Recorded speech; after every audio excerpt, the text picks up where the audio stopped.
कोई पेशेंट को आप देखते हैं कि उसको बहुत ज़्यादा facial hair growth है, which is also known as hirsutism, male hormones in the female body, Right. which ultimately leads to a lot of imbalance. Young teenagers को हार्मोनल इम्बैलेंस या पीरियड्स के बारे में करेक्ट इन्फॉर्मेशन नहीं मिलती है. Women can start menstruating anytime between 9 to 15 years of age. Right. Talk about hormonal causes. What comes to the mind? So, laser is actually the best treatment as per you. Absolutely. PCO patients account for 70% of cases of waxing their facial hair, they're bleaching their facial hair. People get laser on face, or is it even advisable? But it's definitely safe. Female hormones into the male sex hormones, that is so good to know.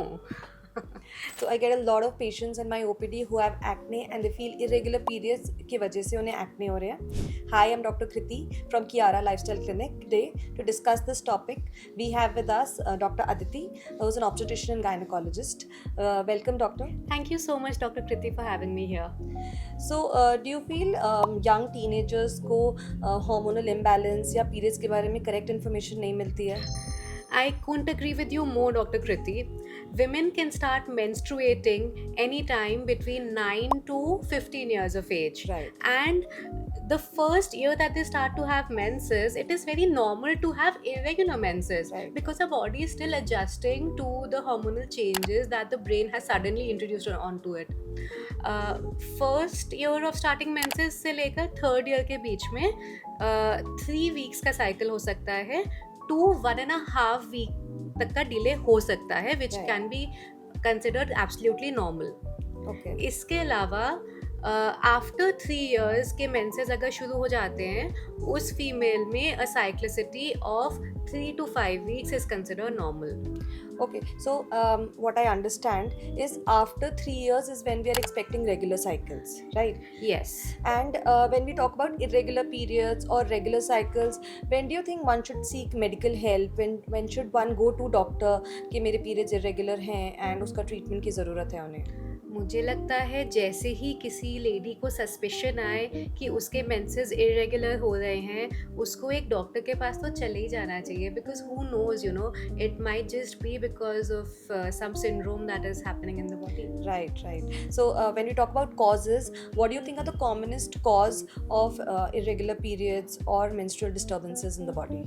So, irregular menses can be due to structural causes or due to hormonal disturbances.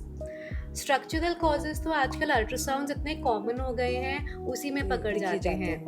But hormonal imbalance को पकड़ना and उसको correlate करना उन structural causes से और बताना कि ये हार्मोनल कॉज है is a challenge which needs skill.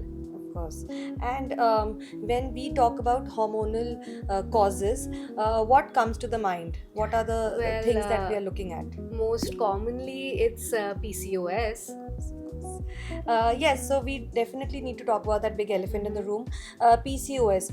What do you think is PCOS, and how can a normal layman understand PCOS? So PCOS का full form होता है Polycystic Ovarian Syndrome. However, it is not just limited to the ovaries. Right. It involves excess of male hormones in the female body, Right. which ultimately leads to a lot of imbalance. It can present as abnormal hair growth. It can, who would know better than you?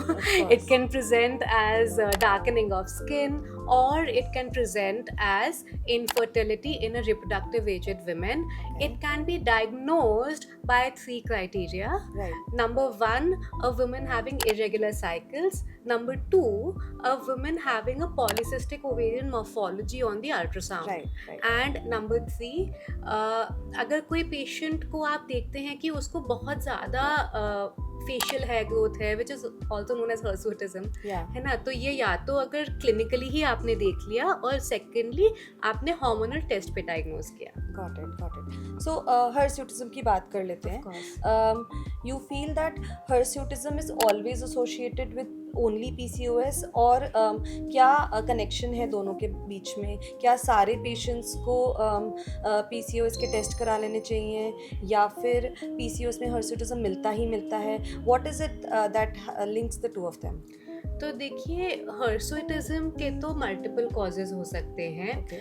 But of course PCO patients account for 70% of cases of hirsutism. Wow, that's a big number. That means that anytime a patient walks in with hirsutism, we have to rule out PCOS or know where the hormonal balance is in the body, right? Yes, of course, an early diagnosis can help manage the disease better. Right, of course. Since I get so many patients of PCOS, they are usually, either waxing their facial hair, they are bleaching their facial hair, या वो threading करवाते हैं. आपका क्या suggestion है as an expert dermatologist? What should they do? So first and foremost, we need to know that if they have got facial hair once, that means the hirsutism is manifesting in them. They will need one or the other method of removal, even after their periods regularize. So a regular period or a control over their hormonal balance does not ensure that their previous hair will get better or they will disappear. So and when we talk about methods of removal, they are ideally temporary or permanent methods. For temporary methods like waxing, bleaching and threading, my take is a strict no, because I feel they cause more damage than good to the skin. Oh, really? So definitely, because see, waxing will cause folliculitis, it will cause ingrown hair, bleaching will cause irritant reaction to the skin, and threading is just a no-no. Someone is using saliva, I don't agree with that. So we definitely need a permanent method of removal, and when we're talking about permanent method, laser is the only safe thing. And I know that there are a lot of taboos. Why can people get laser on face, or is it even advisable? But it's definitely safe when done from a proper center, when done under a dermatologist's supervision, and is the best method for hair removal on the facial hair. That is so good to know. Thank you so much for that information. So, laser is actually the best treatment as per you. Absolutely. That's great. Dr. Kriti, can you tell me what other problems, especially the skin problems, that PCO patients have?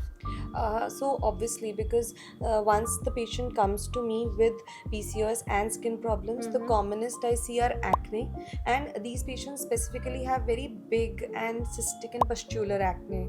They're at times painful also. These patients also have a lot of thinning of hair because of hyperandrogenism, and because of which they are losing hair, and contrastingly, because they have a lot of facial hair, they feel that they're getting hair on all wrong parts of the body. Yeah. It's so difficult to explain to them. The other problem they have is pigmentation on the body, which is acanthosis. It can happen on the nape of neck, in genitalias, in underarms, and also skin tags are also very common in these patients. Oh, really? Yeah, because of insulin resistance and metabolic disorders, the skin tags, protuberance of fat is common, and they develop acrocordons very commonly. That's so scary. So but that's okay, because I feel if we counsel them for lifestyle changes, these can be handled well. So what do you think? You feel lifestyle changes help in management? Yes, of course. In fact, diet and exercise is the Yeah. golden rule for controlling PCOS. Okay. So basically, obesity can lead to all these changes that you mentioned. Yeah. And what do you think we are actually trying to achieve when we tell patient to regularly exercise or keep a check on food, reduce the fat intake?